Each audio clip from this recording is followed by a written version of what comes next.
Welcome back to another Ropin Ranch tutorial. Today we will be going over Appaloosa coats. I will be showing you how to make different Appaloosa coats and what percentages is to get to them. Ropin Ranch has 5 different Appaloosa pattern overlays: the Snowflake, the Semi-Leopard, the Snowcap, the Leopard, the Spotted Blanket, and the Few Spot.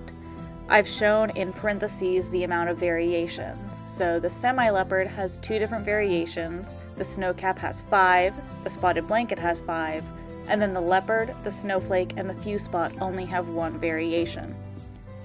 Underneath the name of them shows the genes that make up that pattern. A horse must show at least 1 LP gene in order for it to show the markings on the base.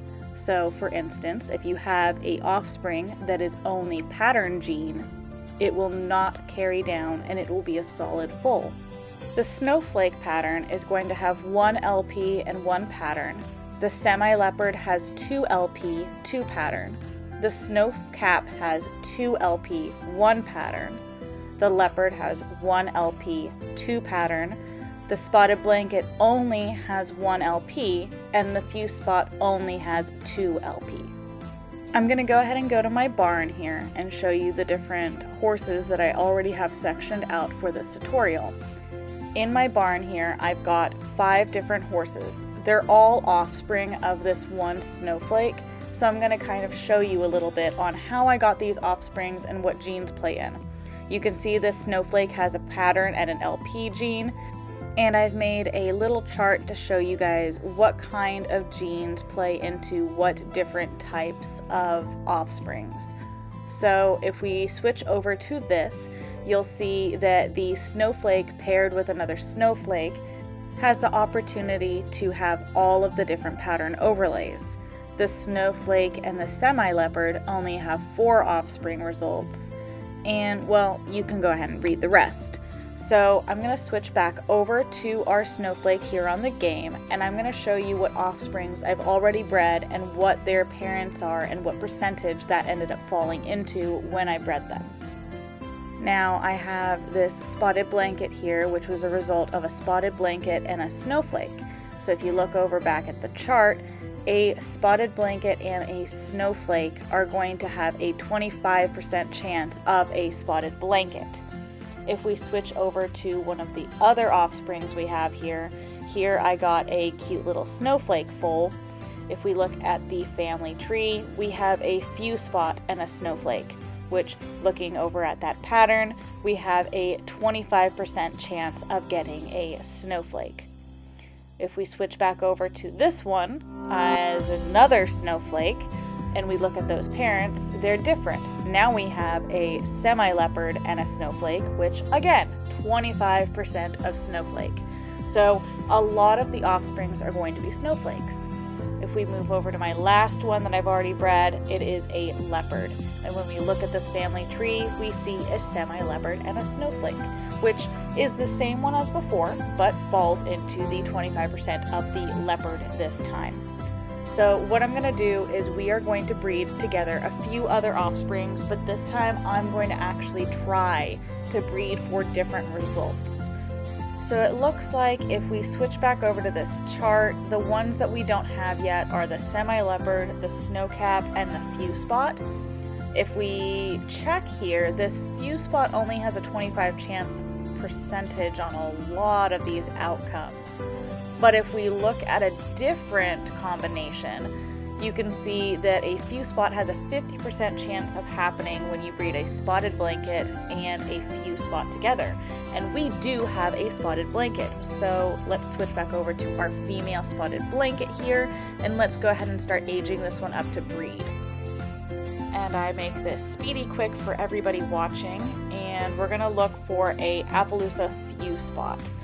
So there is only one here in the public coverings. We're going to breed with him and we're going to have a baby. And our first chance here, we got that 50% Few Spot, and it is a male. So I'm going to go ahead and age up this cute little boy. We can get some genetic testing on him later so I can show you the genetics on him. Honestly, one of my favorite foal bases is going to be this Appaloosa foal base. I had a lot of fun working with them, and I think that they just are really cute positions. Now the next pattern we can work towards is going to be a Snowcap, which is going to be a 50% chance if I breed a few spot to a Snowcap. So we've got this few spot here, but it is a male, so I'm going to go ahead and tame him up, and then we can gender swap him with one of the items in the game. So many people love this item because it just comes in handy when you need to switch the gender so that you're working on like a breeding project, so why not use it? So I'm going to breed it now to this buttermilk buckskin Snowcap. Our best case scenario here would be to get a female Snowcap to try and breed to get a Semi-Leopard, which is exactly what we got. Now I also want to tell people here that I just happen to get the random generator good every time here. You can get a wrong result from what you're looking for when you do any of these breedings, especially with just the regular colors. And I don't edit this video to show you like the ones that are good and not the ones that are bad. What we're gonna do here is age this female up so that we can breed it to a leopard and then hopefully get the Semi-Leopard.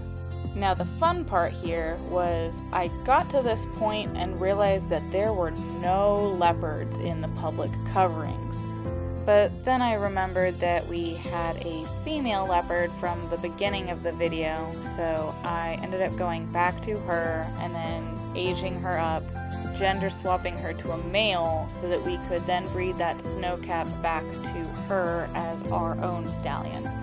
This is very common for you to have to try to go around and find different ways to get to the pattern that you're looking for. It all just depends on specifically what you're looking for, what's currently in the public coverings, and what you can get your hands on. It also will show you a lot of the different variations that we have as we go through this, because we end up having a female here, but this is not a Semi-Leopard, this is another black Snowcap. So you get to see all the different fun variations that all the different Snowcaps, spotted blankets, etc. have. I'm going to go ahead and breed that same combination again so that we can see if we can get a Semi-Leopard this time. So I'm trying to make these videos as short as possible and as detailed as possible so everybody can see all of this and how it all works. So I'm just aging this up really quick, giving birth, and I got another Snowcap, which was really annoying. So I went ahead and aged it up again really quickly. All of these offsprings ended up being black, which was also very annoying because I wanted some cool colors. So I ended up aging off that baby, aging up the mare, going back to that same stallion again, which had lost energy, so I had to go back to the stallion and age up and do that fun stuff again. When I aged this one up, it ended up having a problem with the pregnancy, which was stupid because the horse had 100% fertility. I'm not really sure what happened there. So we ended up getting her pregnant one more time, and I ended up getting that Semi-Leopard. Now, fun story, it ended up being a broken Semi-Leopard. I'm also not sure what happened there, but I ended up fixing it, and this is what it came out to be, and I guess I have an overlay problem, but then I switched it to this one so that I could show you guys a variation. It was not broken. But that concludes our video with all of the different patterns and overlays. If you ever have questions, feel free to make sure you are in our Discord server. We're always answering questions in there. And I want to thank everyone for their support from this game. It means the absolute world from me. And everyone, have a nice day. Thank you.